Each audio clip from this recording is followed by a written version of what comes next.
खाना पीना, उठना बैठना, सोना चलना सबका तरीका इस्लाम में बताया जाता है, जिसे ये लोग दीन इस्लाम कहते हैं। और अधिकतर मुसलमान अपनी जिंदगी दीन इस्लाम पर गुजारना ही अपना कर्तव्य समझते हैं। और इस्लाम में सूअर के मांस को हराम बताया गया है। अब यहाँ जो सवाल सबसे पहले दिमाग में आता है वो ये है कि जब इस्लाम में बाकी जानवरों के मांस को खाने पर पाबंदी नहीं, फिर सूअर के मांस को ही हराम बताया जाता है मुसलमानों के द्वारा। देखिए दोस्तों, मुस्लिम धर्म की सबसे पाक धार्मिक किताब है कुरान, और इसमें 4 जगह बताया जाता है, साफ साफ लिखा है कि मुसलमान सूअर का मांस नहीं खा सकते, उनके लिए ये वर्जित है। इतना ही नहीं, इस्लाम में सूअर नाम लेना भी हराम बोला जाता है। इनकी इस पवित्र किताब में ये लिखा हुआ है, उसमें एक श्लोक है सूरत बकरा 173, और उसमें बताया गया है कि मुर्दा, बहा खून और सूअर का मांस हराम है मुस्लिमों के लिए।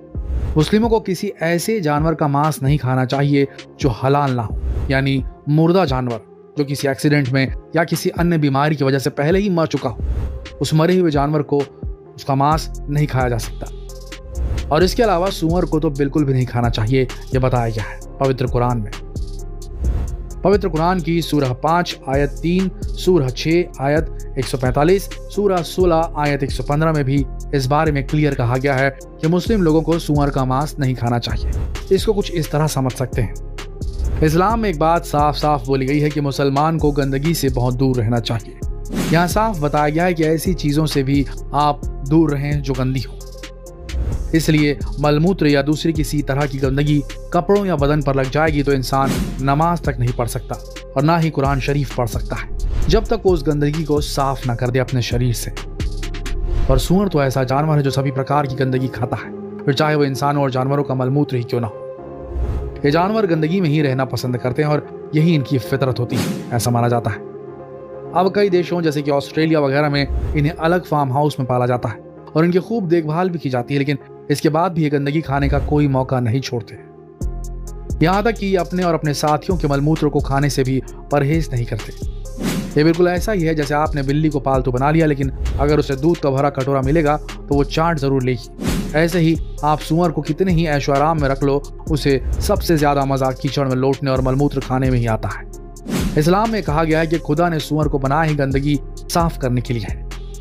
वैसे तो ईसाई लोग सूअर का मांस खाते हैं, लेकिन उनकी पवित्र किताब बाइबल में भी ओल्ड टेस्टामेंट अध्याय 11 7 से 8 में कहा गया है कि सूअर को मत खाना, उसके पांव अलग और चिरे हुए हैं, पर वो जुगाली नहीं करता, वह भी तुम्हारे लिए अपवित्र है। तुम उनका मांस ना खाना, उनकी लाशों को ना छूना, वो तुम्हारे लिए अपवित्र है। ऐसा लिखा हुआ है बाइबल में। जब इतने धर्मों की पवित्र किताबों में सूअर को खाने की मनाही है तो इसके पीछे का रीजन भी बड़ा ही होगा। और जैसा कि सब जानते ही हैं कि साइंस जिन बातों को अब खोज रहा है उसमें से कई फैक्ट हमारी धार्मिक किताबों में पहले से ही मौजूद है। यहाँ भी कुछ ऐसा ही है।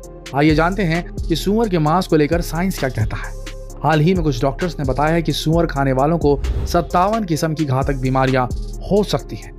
दुनिया में जो H1N1 जैसे खतरनाक वायरस फैला है उसको लेकर सूअर खाने वालों को ही जिम्मेदार ठहराया गया है। सूअर में खास तरह के कीड़े होते हैं जो इंसानी शरीर में नहीं जाने चाहिए। बताया जाता है कि ये कीड़े खून में अंडे देते हैं और फिर वो अंडे बाकी पूरे शरीर में फैल जाते हैं। ये अगर दिमाग में चले जाए तो इंसान की मौत भी हो सकती है। विकसित देशों में ऐसा माना जाता है कि यदि सूअर के मांस को भली भांति पकाया जाए तो इन वायरस और बैक्टीरिया के अंडे नष्ट हो जाएंगे।